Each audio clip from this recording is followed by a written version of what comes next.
And yeah, And they committed fraud. Yep, all Yep. did All. fucking fraud. Yeah. A bunch of fucking fraud. And sit down.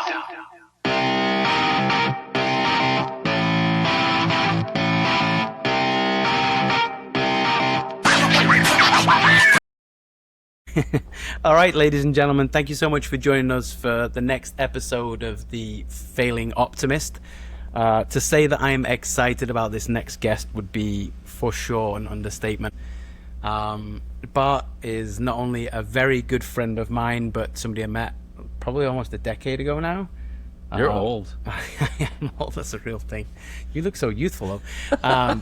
And I hope that everybody experiences this with somebody you make an instant connection with. You know, you kind of, our energies matched, and I was like, I'm going to be a lifelong friend with this person. So, thank you so much for taking the time, literally away from your family, to come and do this. So, you know, really appreciate it. Hopefully, No, it's my pleasure. It's everybody fun. else does. And you fed me scotch, so Yeah, you know. still a little bit of Scottish, just enough to get the real stories. Yeah. So, as is hopefully the growing tradition around here, we are going to ask you to give us your life story. You have exactly 120 seconds to this. share with us your I life hate this story. pressure.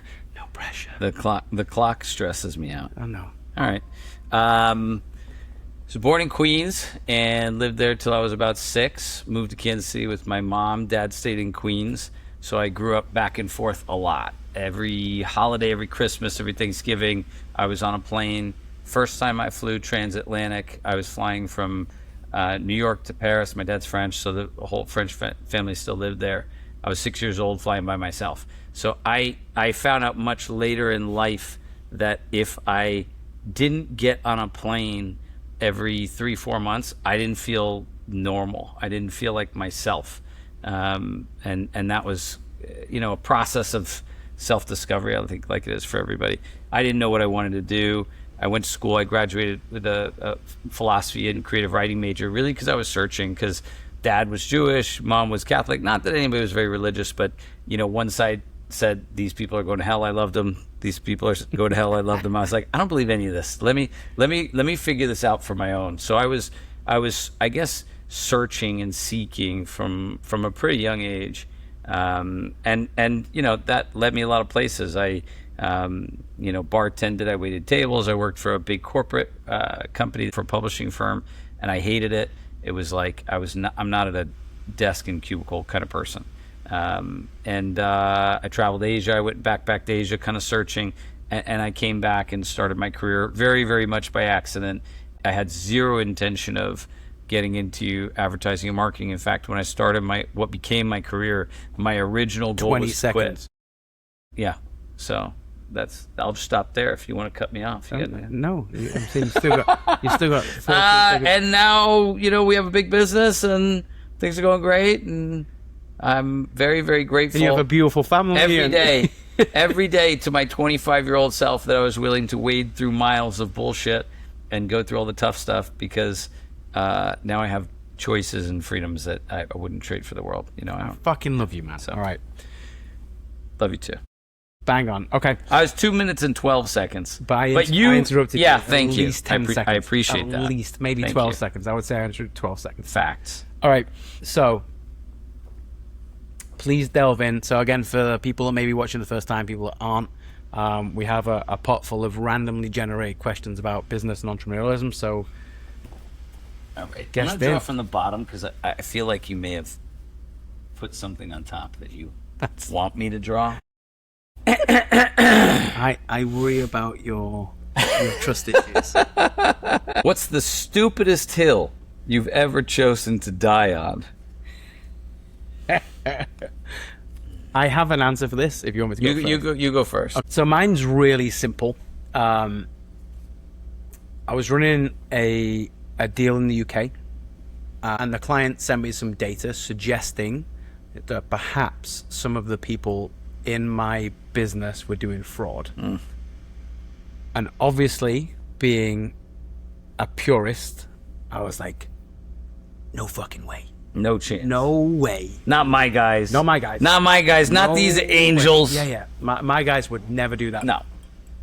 And I spoke to the couple guys in question. Yo, listen, my whole reputation's on the line here. If you've done this thing, tell me, we'll figure it out. And if you've not done it, I'll down this fucking hill for you. Like we will kill this client. And obviously everyone was like, I didn't do this. Oh. I would never do that to you. And I was like, that's all I need, boys. That's what I thought. That's all I need. Yeah. And and they committed fraud. Yep, did fucking fraud. Yeah. A bunch of fucking fraud. Yeah. And a week later, the client came with a bunch of irrefutable data. And when I say irrefutable, I mean camera footage. And showed it to me. And I was like... You're like, that could be CGI. Yeah, I was like, maybe... That could be anybody. And they're like, he has his ID in his hand. I was like, that could have been an accident. Almost got kicked off the campaign for that. Turns out they're a bunch of fucking liars, and they all did fraud. Nice. Yep. So I so stupid. Well done. There's two things that come to mind, and it's interesting. I don't know why this question brought up these memories, but I'm not even sure it really answers the question. I remember I moved from New York City to Dallas, and I had already had a significant measure of success in my business, like financially, growth, accolades. Yeah. I hit some benchmarks, and I remember I was just like struggling. It was hard, and really probably I should have gone on a retrain. Like, no matter what, like, don't abandon the command post. I'm sticking this out. I will go down with this shit. Yeah. And it added, I lost probably 18 months. If I'm being honest, maybe 20 months of time that I could have been building my business, because I was so obstinately attached to, I'd made this move, I was going to stick it out, I was going to make it work. That in the end, there was probably a much faster way to turn that around if I had just gotten a little help. And I was so proud and felt like I was in a position where I wasn't supposed to ask for help. I'm not grinning at your answer. I'm grinning at I think I can't ask for help. I'm the guy that's supposed to help. I can't ask for help. And it was, I could have gotten out of that much faster. Also, and not to speak for you, but I think that genuinely, that stubbornness is also the key to success. It's just about sculpting it correctly and being like, don't die on the hill that you don't. You can't lose if you don't give up. Yeah. Like that's, but also you can lose a bunch of time. Yeah. All right, I'm picking a question. When were you really closest to stopping your entrepreneurial journey? This one's very clear for me. I have instant. Super clear. Okay, then you go first. I had a conversation with my mentor, Raf, about, in my head, I rehearsed me quitting. I was pretty angry with him. I had taken a business trip to Washington, D.C., and it was one of my first business trips. I was relatively new in my journey. I had a couple guys that I was... Oh, you're still pretty, early. I was early. Oh my God, mine's so much later. Yeah. So I took this business trip with these two guys. We went to Washington, D.C., and I ran a terrible business trip. I made money, me personally, but no one else did. One guy quit as soon as we got back. The next guy at least came in Monday face-to-face to tell me he quit. Respectable. And, Raf had paid for it, right? And we were in New York City, and we drove to D.C., so we rented a car. We get to the car place, and when I was renting the car, we had like a little compact economy car. And the guy's like, hey, we don't have any more economy cars, but I'll upgrade you to a minivan for free. I was like, hell yeah, minivan. There's only three of us. We gotta watch those gas prices. I was like, you know where this is going. So I was like, captain's chairs. Let's go. We each get our own. Yeah, let's go. This is like three of us in a 7-person minivan. Anyway, we drive down there. We have the trip. It's terrible.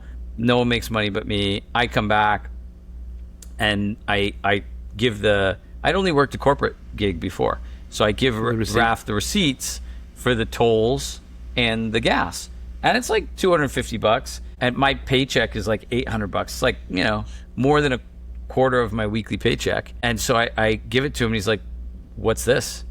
And I'm, this is the receipts, for reimbursement or whatever. And he's like, why would I reimburse this?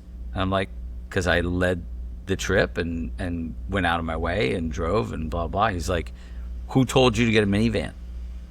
I'm like, what? I was like, Raph, it was a free upgrade. He's like, no, you don't understand. He's like, if it was your money, if you were spending the money to run the business trip, would you have upgraded? He's like, I didn't tell you to get a minivan. That was your decision. He's like, I'm not reimbursing these gas receipts. That was your choice. You live with it. And I was like fuming. And I went home on the train and I was like, fuck this guy. I was like, I played the whole conversation in my mind of how Did you think about hitting him? No, it wasn't that bad. I love the guy. But I did want to, I knew he would be pissed. He'd be so angry that I quit over that I wanted to stick it to him. Yeah. I was like, let me give you a real fuck you. I'll show you. You screwed up this whole thing that could have been great. I could have been great, but you did this dumb thing. And then obviously the emotional me calmed down, and the next morning I'm playing it in my head. I'm like, maybe I shouldn't say that. And that was, I really, really almost quit over that. So let me tell you about the time I thought about hitting Raph. So don't worry, there's a long line of people. So mine's not that long ago, okay. Right? So you're like, this is yesterday. Obviously, moved around a bunch, moved to Brazil, actually did quite well.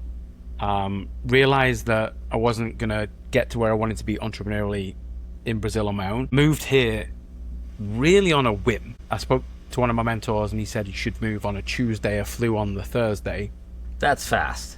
Yeah, you know me very well. So I was packed 2 bags, flew in, and one of our deals was I couldn't take any money from the other businesses that had previously generated. Like the only money I was allowed to pay myself was based off of my field sales. Raph was kind of like, well, if you pay yourself this other money that you make from your other businesses, you're never going to have any incentive to get it done. To get it done, yeah. Which in hindsight, smart. Super smart. That was not how I felt about it at the time. So, get to day 3. Now, bear in mind, on Monday morning, my apartment was I was living in Rio. My apartment was across the road from the beach. So Monday morning, I woke up in Rio. Got out of bed, walked across the road, went for a swim in the ocean, played some volleyball with a bunch of really good-looking girls and guys.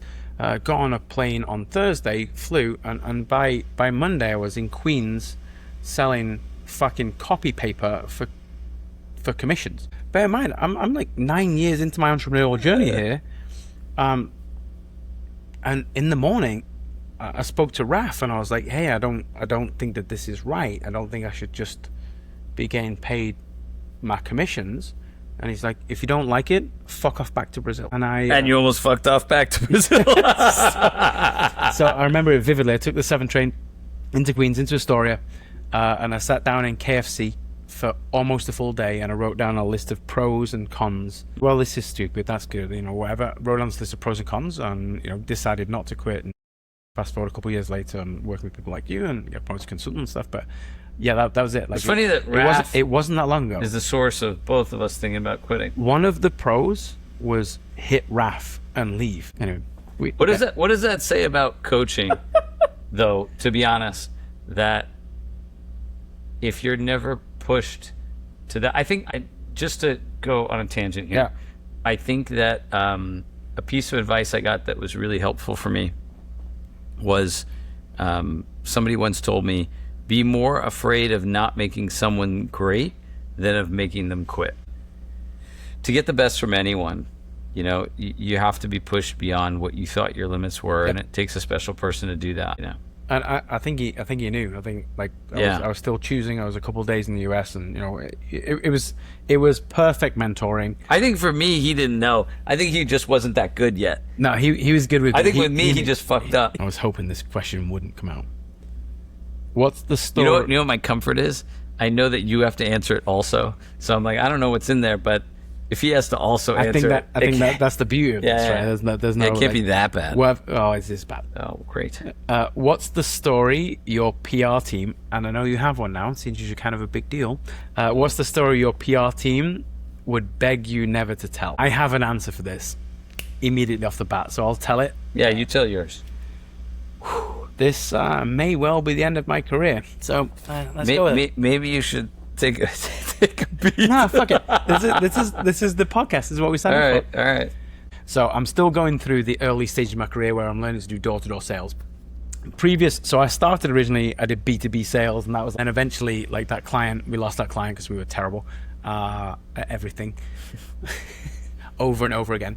So we lost that client, and eventually we got, the only client that we had was a door-to-door client where we went around and knocked on people's houses to like sell stuff. It was, we represented non-profits. So our goal was to go around and get people to sign up for annual, quarterly, monthly donations. And we'd never really done that as a business. I know it's like a part of our bread and butter now, but we just never done it.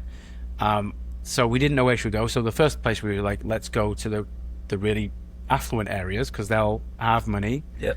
And they'll give us lots of money. That was not how it turned out. And there was lots of driveways with like gates, like the buzzer that you press, and the gates. Most of the day they didn't let me in the gate, and then eventually I figured out that I should say flowers. So they, wow, yeah. Oh, this is gonna be bad. Yeah. So they were like, hello. I was like, flowers. And then I go down to the front door and say, hey, my name's James Flowers. Nice to meet you. Oh, clever. Yeah.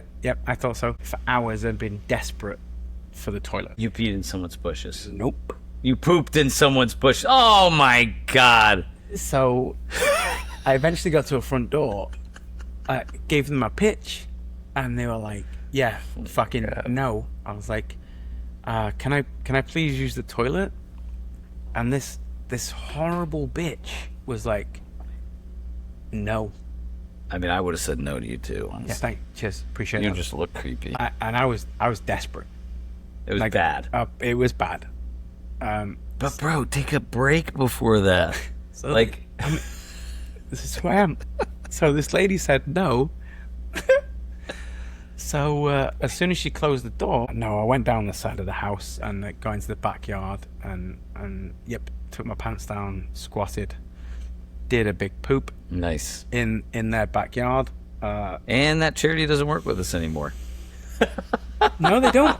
No, they don't. Really sorry for everybody that works with me that's going to see this. Yeah. So there was some controversy last week about the Brazil story. I took a shit in somebody's garden. Don't do that. I mean, it won't be the last time, Flynn. Appreciate you. All right, your turn. Well, I've just ruined my fucking career. What is the story your PR team would beg you to never tell? And you actually have a PR team. I do have a PR team. I do. I'm trying to think of Bea. Like, what would Bea not? No one's saying. Not want me to talk about. So I run a workshop on how to sneak into buildings. Yep. Past security. I was doing business-to-business sales in Manhattan at the time. My territory was the financial district. It was hard to get in front of people because there was so much security in every building. So I became like a master of dodging security, finding service entrances, how to game all these systems, and there was a building that had like turnstiles and like 3 or 4 uniformed security guards like at the thing. So I was a smoker at the time, and you used to smoke? Yeah, I smoked for 10 years, from 15 to 25. No. And no way. Facts. It comes out here first on this podcast. So I had this method for those buildings where I'd wait to see someone outside, because you have to go outside the building to smoke. So I'd wait to find somebody outside that had a badge, because they'd wear their badges on a lanyard. And I don't know why I call it lanyard. I got really English there for a second. It's a lanyard. You're welcome. Fuck you. It's a lanyard. So they were wearing their badge on their lanyard, and I'd walk up and be like, got a light. And I'd get a light from them, and we'd smoke our cigarette together. I'd build a little rapport, and then I'd make sure we were talking while we walked back in the building, and they swiped their badge, and then I'd walk through the turnstile with them. That's really good. That's some high level shit. So I'm there, and I'm going floor to floor, business to business, and it's just a race between you and security. It's a cat and mouse game. And I pitch this place And it's like that.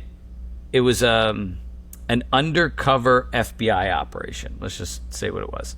And they were like, "You're not supposed to be here." And I was like, "I am realizing that I am also not supposed to be here. I'll see myself out." They were not excited that I was there in any way, shape, or form, and that was probably not good. That I was trespassing on Federal property. Yeah, federal property.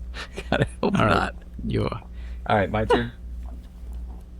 Okay. What has ambition cost you outside of work? Time. Did you just throw it back in the pot? Are you the kind of person No. that takes a... We need that. Excellent. Cheers. Thanks for your help. Are you the kind of person that puts like chocolate wrappers back in the packet? First of all, why are you eating chocolate in wrappers, individually wrapped chocolates? Because I'm classy as Psycho. So the question is, Time, for our time, viewers, time. what has ambition cost you outside of work? I think time is the only thing that's truly equal for us all, right? Like that is the only thing that is really, really equal for everyone. And there's an opportunity cost to anything that you decide to do. And as I've matured in my career also, I've figured out that there's some projects that I know I could make a difference. I know I could invest myself, but the amount of time, it's just too costly. And what's strange is, on the flip side of that, there's also things where like there's no financially it makes no sense, or like fundamentally from a business perspective it makes no sense to put as much time and effort into some things as I do, but at the same token, doing what I feel is right, I find that it's an interesting question that I go back and forth with, and on any given week I might give you a different answer. I lost the time, but my conscience was clean, and I felt like I did the right thing because it was the right thing to do. And I think that's something you have to figure out for yourself as you go through that journey. But definitely, if you're the least bit ambitious, it always takes longer than you want it to, and it always costs more money than you think it's going to cost. It costs my undying, wavering attention on that thing. It's really hard on the people around me sometimes, because I'm so consumed by that thing. You become manic on that one thing. It's fucking manic. Yeah. Like even this podcast. Yeah, you become obsessed. Yeah. But every great entrepreneur is a little bit obsessive. Every successful person in anything is slightly obsessive. Yeah. But that for sure, for me, is the answer. Is like what did it cost me outside of work? It cost me people being like, it's weird that you're so invested in this, and it could be something so like benign. You could just be. I mean, we don't talk every day, but like I never feel like a day has passed. It's never more than yeah. All right. Yeah. Is it your turn or my turn? Shut up, yeah, it's my turn. Have you ever stood in front of a team pretending everything's okay when you knew it wasn't? Of course. Oh my God, so many times. I think the question should be, how many times? When Yeah. It's like that meme where there's like a dumpster fire and you're like, everything's fine. I'm fine. It's all fine. Yeah. Is there a specific time that you can remember? So many, dude. Yeah, I mean, COVID. Oh my God. Where like I worked my entire adult life to build a face-to-face business. I guess to some degree, like it wasn't that I was faking it. Like I believed we'd get through it. Me too. I really did. Not initially, but it's just scary. Not for the first 5 days. So anyway, I had to figure out quickly, like what are we going to do for all these people, and getting in front of them and being like, this is great, and here's why. Let me put it to you this way, right? Let's say, and here's where I think people get it twisted. They're like, I'm just keeping it real. Okay, let's say nobody needs that. Let's say we're Marines, right? And I'm a fucking captain, and we're at the bottom of a hill, and I'm like, all right, man, let's keep it real. Let's keep it real. Most of us are gonna die. Most of us are gonna die, and only a few of us may survive, and this mission might not even be successful. But I'm gonna go first, and you can follow me. Okay, yeah, you kept it real. Good job, leader. Men, we have one chance, like, inspiring them to take a chance and do something. And it's like, which one gives you the better odds for success? Well, not the keeping it real, Captain, right? Not that we might die, Captain. Right. And it's not like they don't know that already, but you want to be inspired and you want to believe. And in order to do that, you're the first person that has to believe. Because if I don't believe, I can't expect anybody else to believe that we're going to make it and we're going to win and it's going to be okay. And you know what? Even if it's not, I remember doing a call with every single person in the organization, and I had practiced it and rehearsed it and gone through what I was going to say and how I was going to say it, and it went really well. I'm very proud to say that what's crazy is we didn't lose a single person over COVID, and we made it through that okay. And then when we came back, we talked so much about being like the tip of the spear. We're like, we don't care what campaign it is. We don't care what client's down. Like the second anyone opens up, we're like the Delta Force. We're the Green Berets. We're the Navy SEALs. We'll be the first ones there, the first ones making it happen, no matter what it is. Doesn't matter, land, sea, air. We don't care. We'll make it happen. You drop us from a helicopter anywhere in the world, they exchange money for goods and services. I'll make $100. It could be rubber duckies in Mogadishu. Like, I don't care. I'll make it happen. And we talked about that so much for so long that we just started to believe it. But in the beginning, it was hard to see that with how crazy everybody was. So in Brazil, we were on this charities and non-profits, and the way it works in Brazil is that each transaction has to be authorized by that specific bank. And there's like 8 big banks in Brazil make up 98% of customers, and we just kept losing bank after bank after bank because they were like, the transaction fees are too high to justify helping these charities out. And we managed to go down to 1 bank, which meant that for every 10 people we stopped, one of them may, if they wanted to, have the technical capacity to donate. And I ran this leaders meeting, and I was like, guys, we got this. It's just a different law of averages. Instead of talking to 100 people, we just need to talk to 1,000 people because we've lost 90% of our banks. That's terrible. And the leaders meeting finished. I was like, I am full of shit.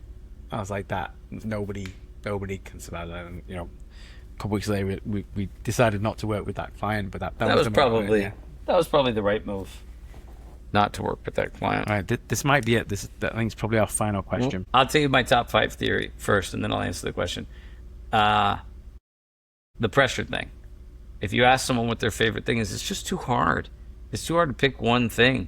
But when you say top 5, that first gut response, I find is usually please don't tell me how to run my podcast. Well, I'm trying to. Yeah, I'm trying to help you. Yeah, me too. Yeah, this is really the last one. What is your definition? Oh, this is a good one. What is your definition of a winner and a loser? To me, a loser is somebody who's never played the game. If you never even take your shot, if you never even if you try and you fail, respect. There's so many people that just don't even try, and I think that being able to even get in the game and play demands a certain level of respect, and I've always respected that. It's the people who talk themselves out of it, or are too afraid to try, or they decide before anything happens that it's not going to work out, so why should I want it? And they would justify it. I didn't really want it that bad anyway. It's like, those are the losers, the ones that never even really go for it. Like, if you go for it and you fail, fail beautifully, go for it. But you only get to do this shit once. We only, it's funny. I was talking with Raph one time, and I was like, we did this thing right. We lived in New York City in our 20s. We were young entrepreneurs. We were figuring things out. There were mornings where it was like, I remember one night we were out till like 5 a.m. and we had a 7:15 leaders meeting. He's like, all right, that's it. Like, everybody go home, shower, come back. And we came back. Change your shirt. Yeah, change your shirt, like, and come back. And, you know, thinking of doing that now in my 40s is like, I want to die. You lost Reg. Yeah, I'm not staying out till 5 and then working at 7. I'm just not doing that That's anymore. what we're doing tonight, baby. No, it's not. No, it's not. But I think a failure is somebody who doesn't try. If you try, you know, and you go for something, and that's more than a lot of people can say. So I think you win by even being in the game. My answer to this question is somewhat pre-prepared, but not because of the question. I did this self-development course like 5 or 6 years ago now, and they asked this question, and they asked me to go away and like take Define some it for time yourself, yeah. to come back, and we had to do like a presentation on the question. And my answer is now very simple. Winners are people that try until they get what they want, and losers are people that try until they settle. And that's it. So winners are people that say, "Hey, I'm gonna be a millionaire. I'm gonna have a holiday home. I'm gonna have a Ferrari," and they just keep going until they have that thing. And losers are people that say, "I want to have a holiday home. I want to retire at 40. I want to have a Ferrari." But you know, a Toyota Corolla is kind of the same thing. You know, like a 3-week vacation.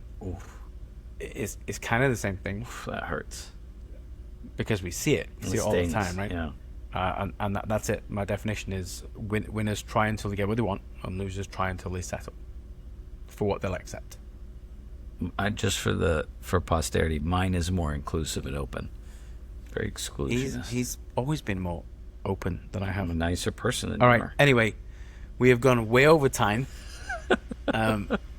This is exactly what I expected it to be. You're amazing. Oh, my question.